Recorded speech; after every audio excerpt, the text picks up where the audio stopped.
오늘 계속해서 저희는 풍성한 삶의 기초라는 제목으로 시리즈 설교를 함께 나누고 있습니다.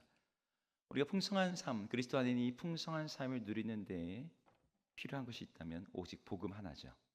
근데 이 복음을 조금 더 선명하게, 조금 더 분명하게 이해하고 알고 깨닫고 적용하는 것이 필요합니다.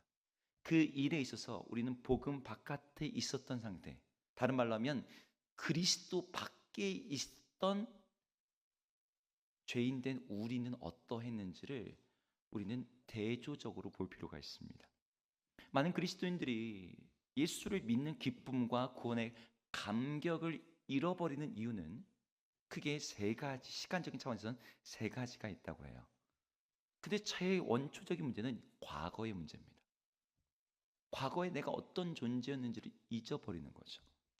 여러분, 과거란 참 미화되기 마련이에요. 실제가 어떠했는지 여부와 상관없이 여기 계신 우리 많은 권사님들 처녀 시절에 그죠?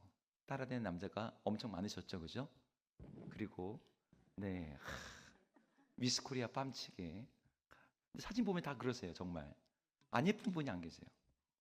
근데 그런 것과 여부랑 상관없이 우리의 과거는 항상 이 인생에서 황금기이고 좋았던 때로 기억되기 쉬워요. 근데 우리가 그리스도 안에 들어왔을 때 그때 그 감격과 기쁨이 있는데 조금 시간이 지나면 그리스도 안에 있기 전의 과거가 좋아 보이는 거죠. 그 이전이 그때 좋았었는데 행복했는데라는 이 기억의 왜곡 현상이 발생합니다. 광야에 있던 출애굽 백성이 딱 그랬어요. 하나님의 구원을 받았음에도 불구하고 과거 애굽에서의 날들이 좋았다는 생각이 그들 안에 들어왔습니다. 과거가 미화되기 시작하는 거죠.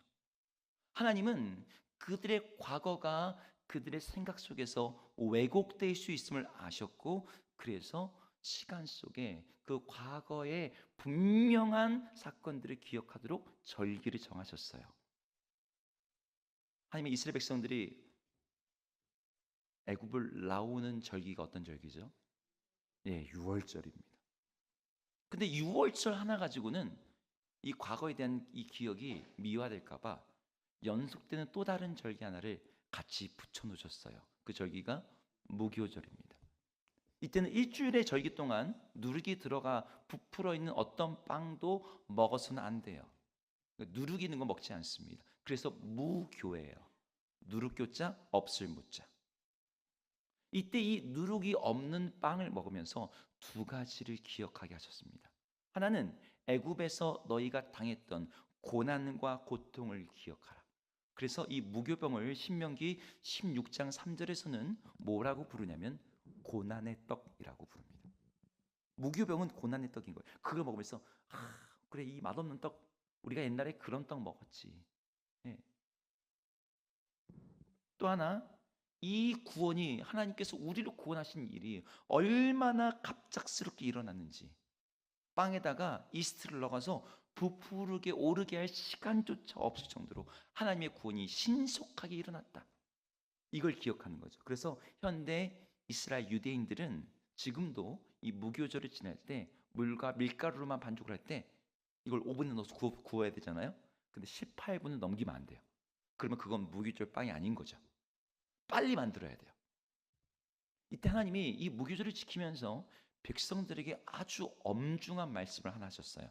출애굽기 12장 15절을 함께 읽어보겠습니다. 함께 읽어보겠습니다. 시작. 너희는 이래 동안 무교병을 먹을지니 그 첫날에 누룩을 너희 집에서 제하라. 무릇 첫날부터 일곱째 날까지 유교병을 먹는 자는 이스라엘에서 끊어지리라. 네.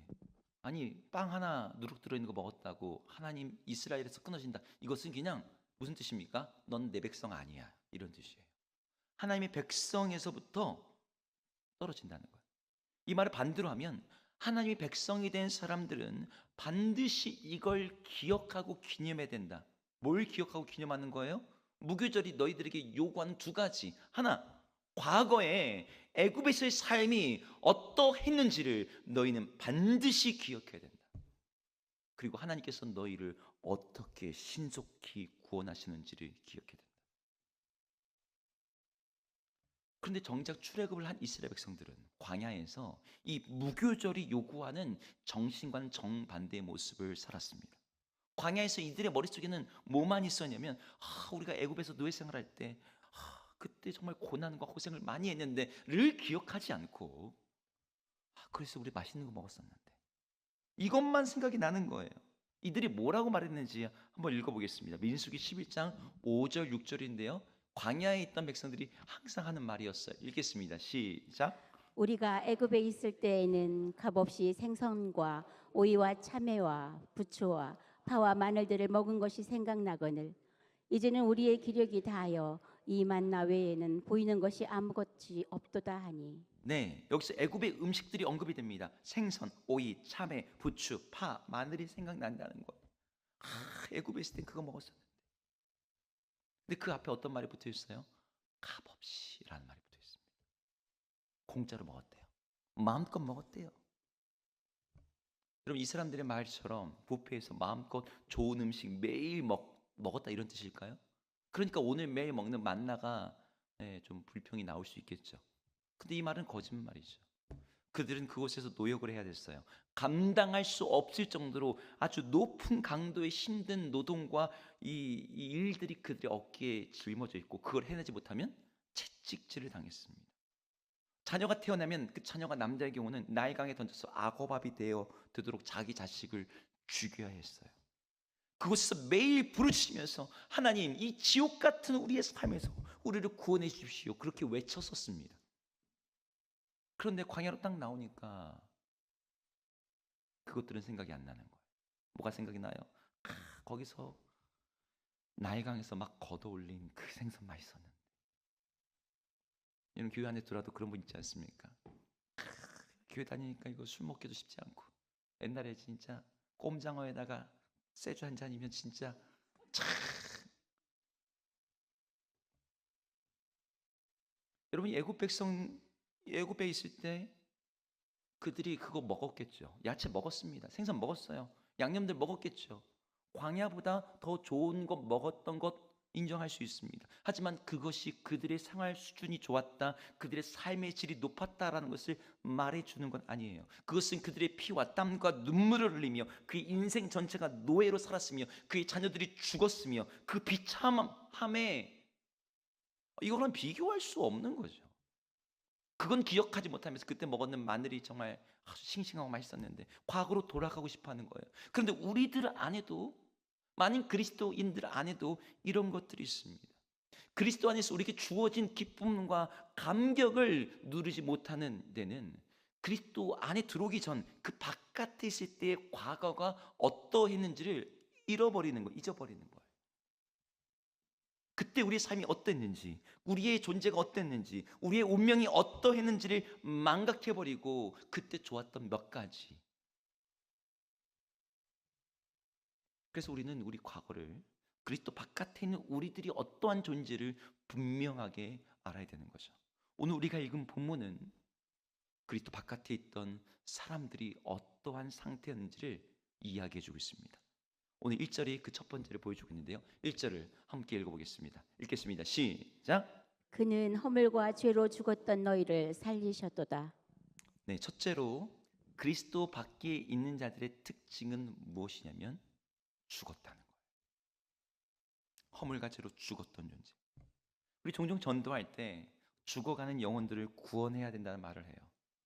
그들이 살아있는 동안에 복음을 전해서 목사님 임종하기 전에 좀 전해주세요.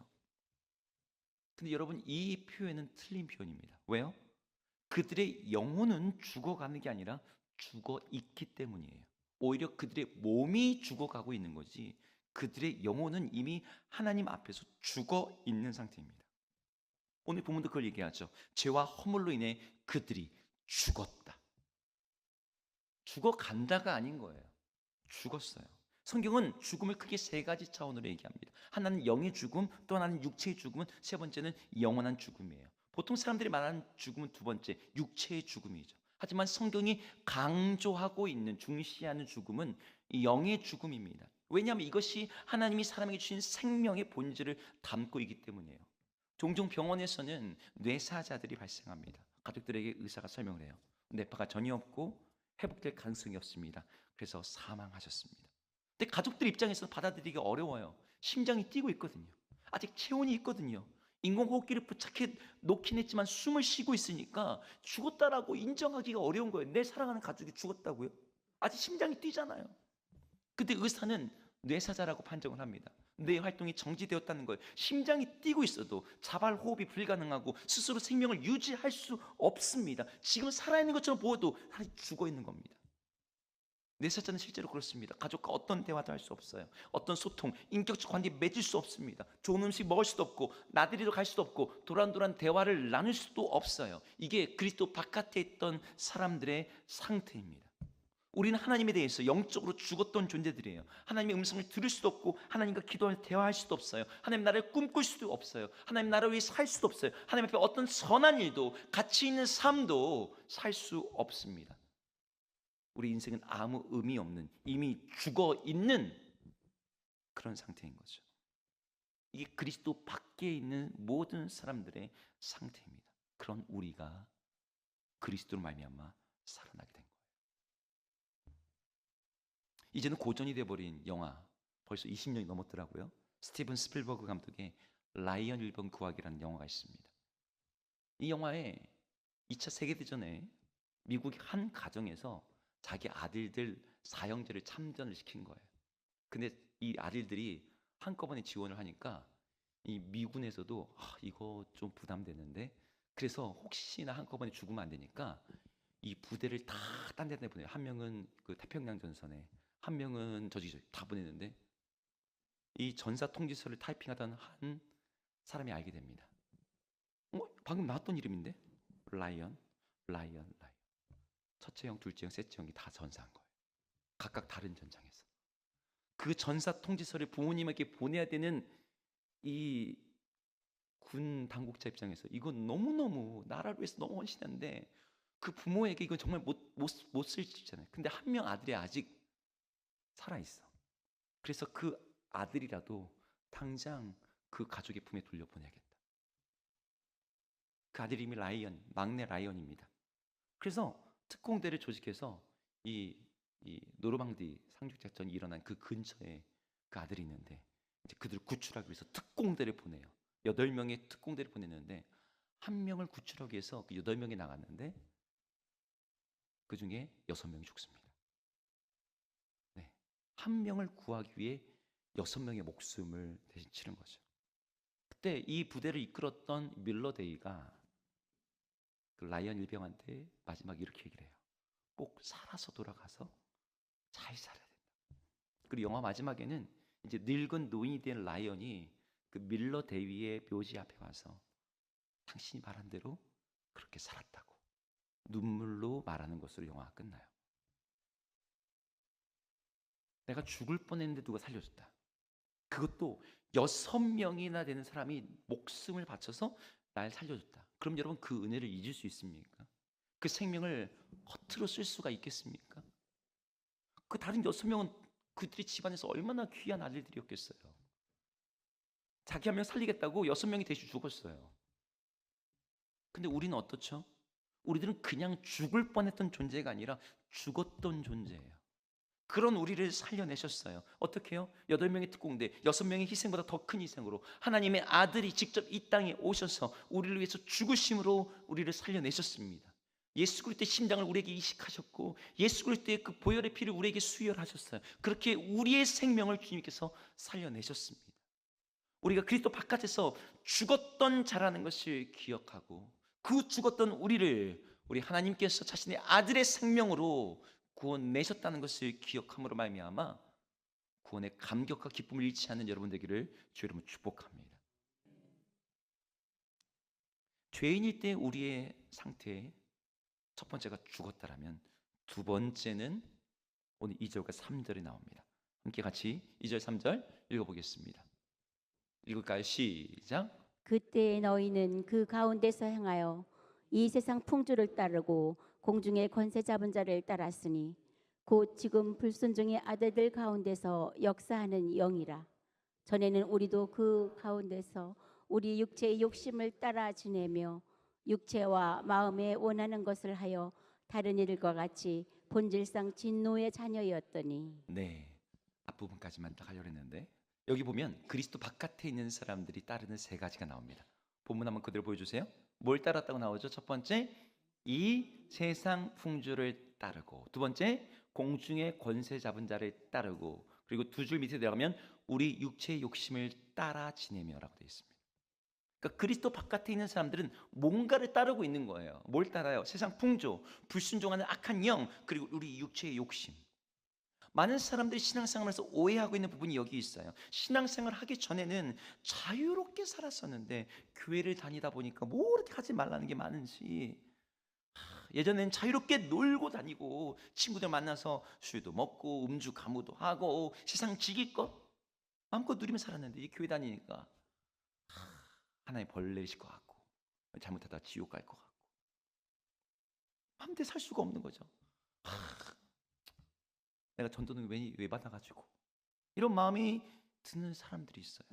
근데 여러분, 우리가 방금 읽은 구절에서 교회 다니기 전에는, 그리스도 바깥에 있을 때는 내가 자유로웠는데 라고 생각했던 그것들이 사실은 자유가 아니라 노예였음을, 종된 삶이었음을 보여주고 있습니다. 세 가지를 따랐대요. 세상 풍조, 불순종의 영, 육체의 욕심.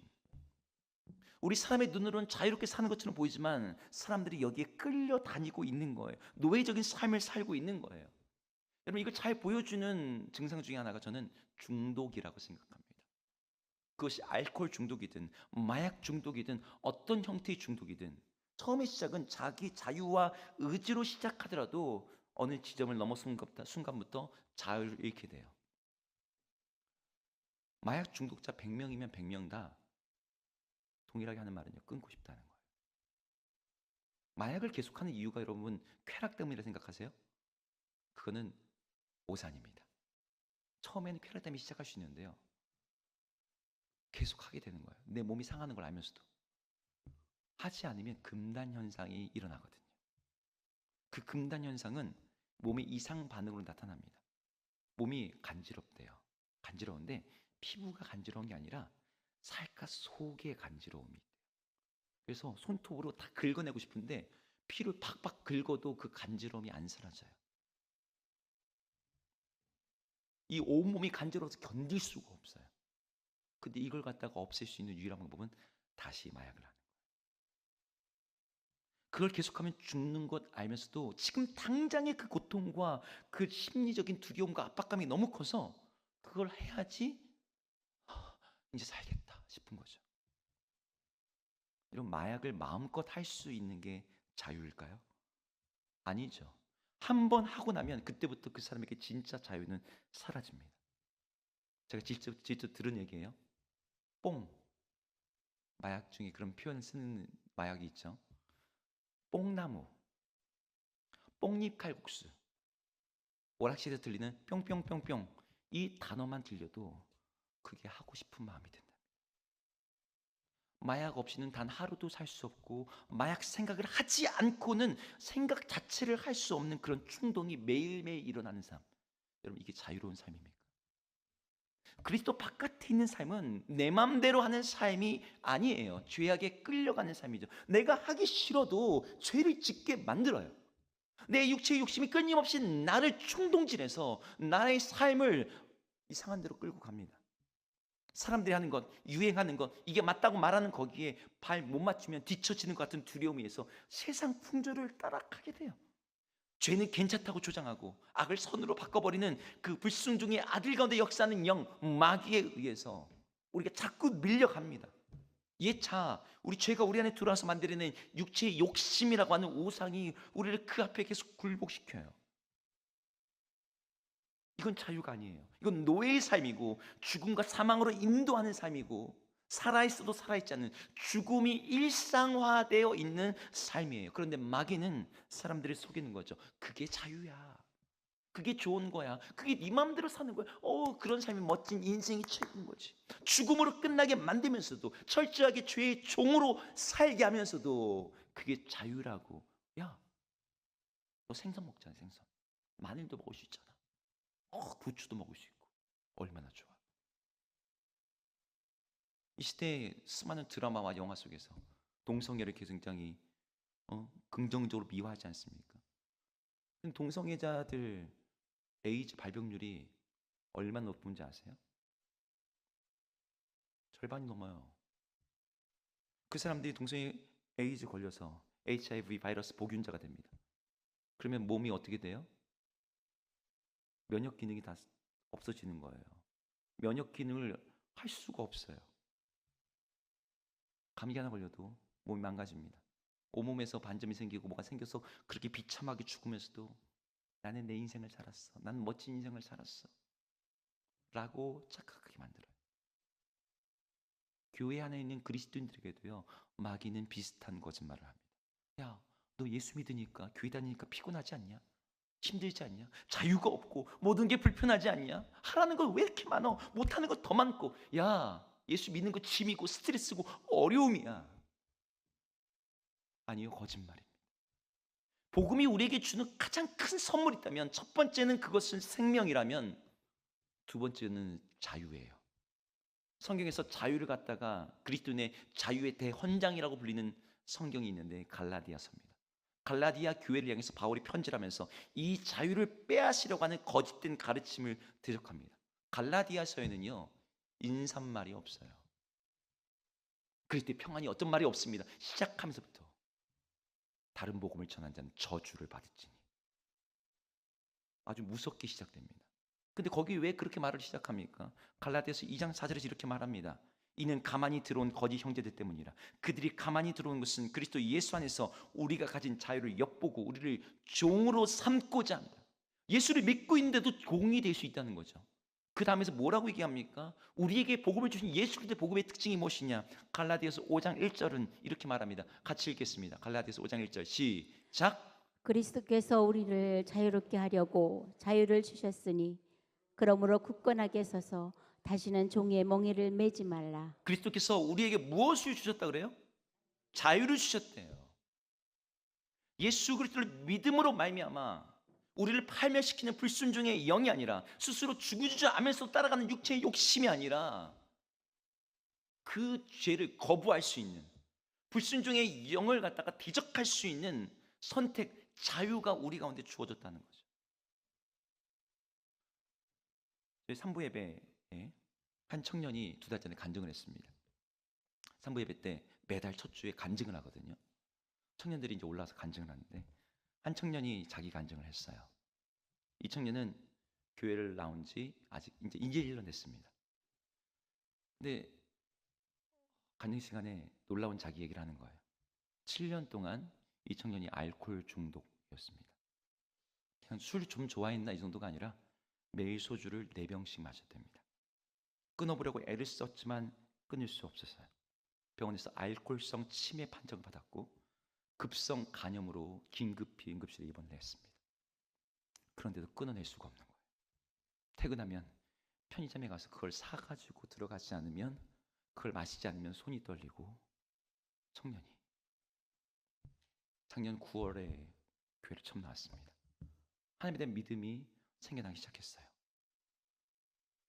2024년 올해를 시작할 때 기도를 했습니다. 하나님, 제가 정말 술을 끊고 싶습니다. 이거 끊고 싶습니다. 그리고 기도를 하고 하나님의 은혜를 구했습니다. 그리고 나서 9월 달에 간증을 하는 거예요. 2024년 1월 1일부터 제가 끊었는데 지금 9개월 동안 단 한 잔도 마시지 않았습니다. 주변에 있는 자기 친구들이, 자기랑 같이 술을 마시던 사람들이 자기도 끊고 싶은데 알코올 그 중독자들 치료하는 그 단체도 가보고 금주 센터에도 들어가보고 그래도 너무 다 말짱 헛강인데 어떻게 끊었냐고 자기한테 노하우 묻는데요. 이 힘이 어디서 생기는 거죠? 그리스도 안에 들어간다는 것은 술도 못 마시게 하고가 아닌 거예요. 술의 노예가 되지 않을 수 있는 힘을 주는 거죠. 세상의 즐거움도 못 누리게 하고가 아니라 세상의 쾌락과 즐거움에 중독되어 죽음으로 이끄는 길을 갖다가 거부할 수 있는 힘이 생기는 거죠. 예수 그리스도를 믿음으로 말미암아 그분이 우리를 세상의 마귀의 노예된 삶에서 해방하시고 자유케 하셨습니다. 그분이 우리를 사슬을 끊어내셨고 우리의 결박을 푸셨습니다. 예수 그리스도 안에서 주어진 이 자유와 이 해방을 기억하면서 구원의 감격과 은혜를 다시 한번 되살리신 여러분 되기를 축복합니다. 우리 주님 우리에게 자유를 주시는 분이에요. 오늘 본문에는 그리스도 바깥에 있는 자들의 상태 한 가지를 더 언급합니다. 3절 맨 마지막 분에 나오는데요. 함께 같이 읽어보겠습니다. 읽겠습니다. 시작. 다른 이들과 같이 본질상 진노의 자녀였더니. 네. 그리스도인들이 구원의 감격을 잃어버리는 망각의 세 번째 내용. 그리스도 바깥에 있던 우리의 상태, 그것은 진노의 자녀였다는 거예요. 여기서 진노의 이 죄인의 본질을 하나님이 진노하신 존재, 진노의 자녀로 말하는데, 이걸 다른 말로 하면 원수란 뜻입니다. 원수. 여러분들이 혹시 회사를 다니십니까? 여러분들이 아닌 어떤 모임이 있으신가요? 그런데 거기에 누군가 여러분을 아주 미워하는 사람이 있다고 한번 상상을 해보세요. 실제로 있을 수도 있고요. 그 사람이 여러분의 상사라면 여러분의 직장생활이 정말 힘들 거예요. 여러분의 동료여도 힘들 겁니다. 아니, 여러분들의 후배여도 그 사람이 날 너무 싫어해, 미워해, 막 티를 확 내. 그러면 그 사람 얼굴만 봐도 부담스러워요. 여러분, 그런 사람이 가정에 있다면 어떨까요? 천국의 모델하우스 가정이 아니라 지옥이죠, 지옥. 누군가 한 사람이 여러분을 향해 분노하고 미워한다는 것을 아는 것만으로도 우리 삶이 굉장히 고통스러워집니다. 근데 여러분이 하나님의 진노 아래에 있다면 어떨까요? 누군도 하나님의 그 원수 갚음과 진노에서 구원할 수 없고 중간에 중재를 할 수가 없어요. 그런데 그리스도 바깥에 있는 자들이 다 그런 자들이래요. 하나님이 자신의 원수로 여기는 자들, 진노의 자녀. 제가 진노의 자녀라는 표현이 제가 이해된 게, 제가 고등학교 때 일본의 아주 훌륭한 그리스도인이었던 미우라 아야코가 쓴 빙점이라고 하는 소설을 읽으면서였습니다. 여러분 혹시 읽어보신 분 계십니까? 미우라 아야코의 빙점이라는 소설은, 이분이 슈퍼마켓 이렇게 하면서 몸이 약하니까 그러면서 이렇게 이제 신문사 신춘문에다가 투고를 했는데 그게 대상을 받았어요. 그 소설이 진노인데, 아니 빙점인데, 이 제 소설에 병원 원장이 한 명 나옵니다. 스지구치라고 하는 원장이 나오는데, 그의 아내가 병원 원장님 아내니까 사모님이죠.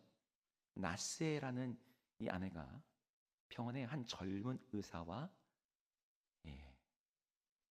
그렇고 그런 불륜이 된 거예요. 그래서 이 간호실, 수술실 이런 데서 몰래 만나고 막 그러는데, 이 젊은 의사랑 단둘이 만나기 위해서 3살밖에 안 된 딸을, 야, 너 좀 밖에서 나가 놀아라, 이렇게 해놨는데, 그 일로 인해서 그 아이가 유괴를 당하고 그 아이가 결국 죽어요. 근데 이 병원장이었던 스치구치가 자기 딸이 죽은 것도 너무너무 비통한데 그 일이 자기 아내의 불륜 때문이라는 걸 알게 됩니다. 알게 된 이 병원장은 자기 아내에게 복수를 하겠다는 생각에, 아내가 이제 막 너무 슬퍼하잖아요. 죄책감도 들고, 누구 입양을 할까? 그러자고, 입양을 하자고. 누구를 입양하냐면 자기 친딸을 죽인 범인의 딸을 데려와서 키웁니다. 그 아이에게 요코라는 이름을 주고 이 아이를 갖다 키우게 하는 거죠. 아내는 몰라요. 근데 그걸 가지고 이 남자는, 그래, 내가 하는 복수야. 근데 어느 날 아내가 알게 돼요. 남편이 자기에게 복수하기 위해서 데려온 아이라는 걸. 그때부터 이 나스에가 그 요코라는 아이를 여러분 사랑할 수가 있겠습니까? 사랑할 수가 없죠. 내 원수의 자식이에요. 아이에게 완전히 마음을 닫고 냉담하게 키웁니다. 정서적인 학대를 해요. 그런 상태에서도 이 요코는 아주 착하게 자라납니다.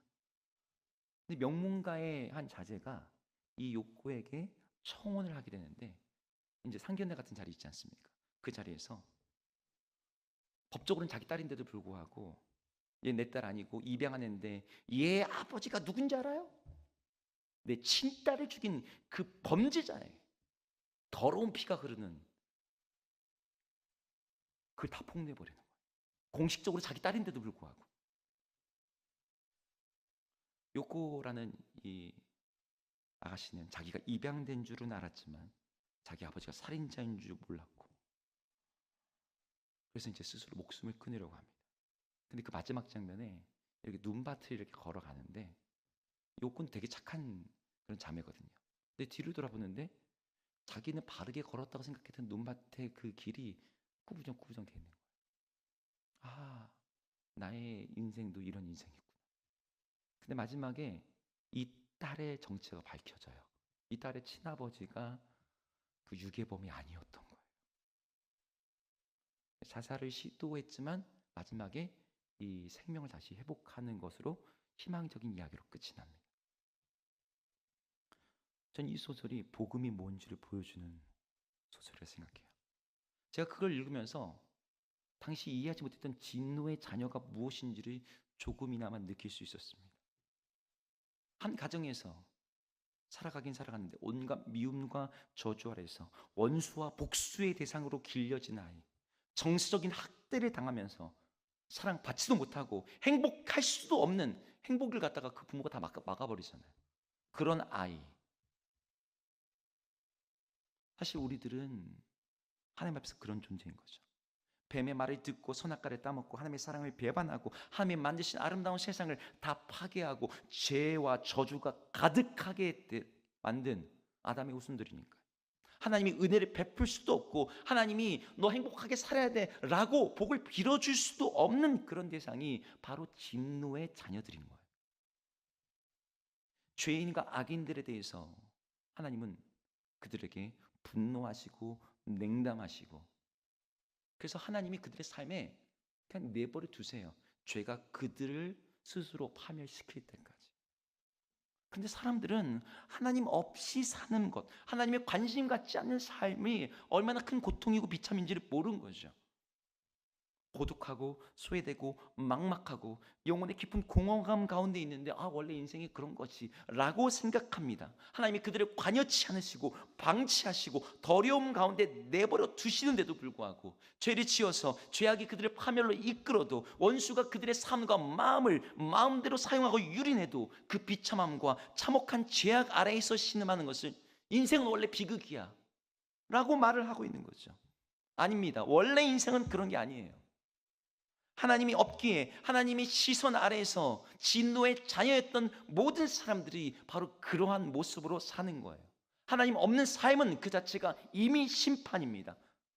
예수를 믿지 않는 것은요, 현지적인 심판이 그들 가운데 지금 임하고 있는 거예요. 하나님 없이 하나님의 방관 속에 사는 것은 자유가 아니라 심판인 거죠. 그런데도 괜찮다고, 아무나 상관없다고 생각합니다. 이게 그리스도 바깥에 있는 사람들의 삶의 모습이에요. 여러분들 중에 다시 거기로 돌아가고 싶으신 분들이 있습니까? 하나님께서 내 인생에 관심을 끄시고 내 하고 싶은 대로 내 마음대로 하게 내버려 두시면서 그렇게 살게 하시면 좋을 것 같은데, 여러분 그런 분이 계십니까? 그 길로 가는 길은 멸망의 길이에요. 우리를 구원하신 하나님께서는 자기의 백성들의 삶에 끊임없이 간섭하십니다. 개입하십니다. 아주 작은 죄라도 하나님은 그것을 징계하시고 그것에서 돌이키게 하시고 우리의 삶을 순결하고 정결하고 거룩하게 만들기 위해서 우리에게 주의 영을 보내시고 우리의 삶에 끊임없이 말씀하세요. 그것이 우리의 순간의 종이 고통과 고난으로 이끌기도 합니다. 하지만 그것이 사는 길이고 그것이 복된 길이에요. 탈북하신 분들 다시 중국에서 잡혀가지고 다시 끌려가서 수용소에 들어갑니다. 그런데 다시 용기를 내가지고 또 탈북을 해요. 그래서 중국에서 마침내 한국까지 왔습니다. 그 사람들 물어보세요. 혹시 다시 북한에 그 수용소로 돌아가고 싶습니까? 거기 수용소 가면은 그래도 가끔씩 맛있는 거 나오지 않아요? 한국 사람이 힘들지 않습니까? 돈 버는 게 힘든 일인데 100명, 1000명, 10,000명에게 물어보십시오. 그 수용소로 돌아가고 싶은 사람이 있냐고. 오늘 우리는 그리스도 바깥에 있던 죄인의 모습을 세 가지로 보았습니다. 허물과 죄로 죽었던 우리, 세상 풍조와 악한 영과 육체의 욕심을 따랐던 종되었던 우리, 하나님의 진노 아래 원수였던 우리. 근데 그리스도 안에서 우리는 이 모든 과거를 갖다가 끊어버리고 그리스도 안에서 주어진 새로운 정체성을 갖게 되었어요. 여러분, 이 과거의 상태에 대해서 마귀가 계속해서 우리에게 미화시키면서 거짓말합니다. 여러분, 그게 정말로 재밌었고 좋았는지를 볼 수 있어야 돼요. 이제 우리가 그리스도 안에서 살아나고 자유하게 되었고 하나님의 자녀요 그 나라의 왕 같은 제사장의 상속자가 되었습니다. 여러분, 비포 애프터가 너무나 선명해요. 근데 이 비포를 망각해 버리는 순간 우리가 받은 은혜가 무엇인지를 잊어버리는 것이죠. 여러분, 이때도 기억을 하셔야 돼요. 여러분, 이 차이를 분명하게 기억하는 것이 우리 신앙과 삶을 힘있게 만듭니다. 여러분, 물이요 그냥 흘러갈 때는 그냥 흘러가는 정도입니다. 그런데 물이 쭉 가다가 폭포, 아주 높은 데서 이게 격들 만나죠. 낙차 속에서 큰 힘을 발휘합니다. 위치 에너지가 다른 두 개의 지점, 높이가 크면 클수록 낙차로 인해서 더욱더 강한 운동 에너지가 발휘되듯이, 여러분, 우리의 과거와 우리 그리스도 바깥에 있던 우리의 어떤 삶에 대한 이해가 선명하면 선명할수록 그리스도 안에 들어온 은혜가 얼마나 큰 놀라운 은혜인지를 감격스럽게 받아들일 수 있습니다. 이곳에 있는 모든 우리 주사랑교회 성도님들이 예수 안에 있는 이 놀라운 구원의 은혜를 어제만이 아니라 오늘도 내일도 끊임없이 누리고 감격하며 찬송할 수 있기를 주의 이름으로 축복합니다. 다음 시간에는 이제 그리스도 바깥에 있던 우리였는데 다음 시간은 그리스도 안에 있는 우리가 어떤 존재인지를 다시 한번 나누고자 합니다.